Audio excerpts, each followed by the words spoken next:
Ito po yun ang mga ginagawa ng mga kapulisan dito. Naimbis po protektahan kami. Pero sila pa po yung nananakit. Tulad po ng ginawa kanina ni Colonel Sanchez. Siya po yung unang namalo.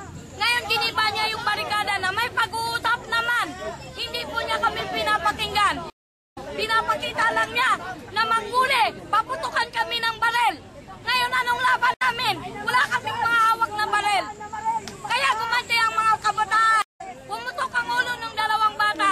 Ngayon, anong masasabi ng mga kapulisan na ito? Nagbibigay ba ito ng proteksyon para sa amin? Ngayon, ang kailangan namin, bumaba si Mayor, ipakita niya yung ginagawa niya.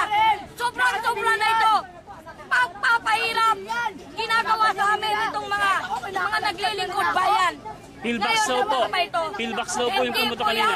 Pillbox, unang pumutok yung mahabang barel. Kitang-kita po namin kung paano pinaputok ng mga pulis na yan.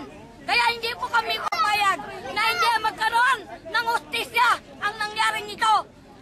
Kami po ay nagbabarikada lamang.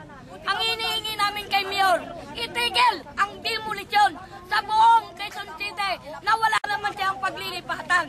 Ngayon, ginagawa niya, mga pulis ang ginagawang pangharap namin.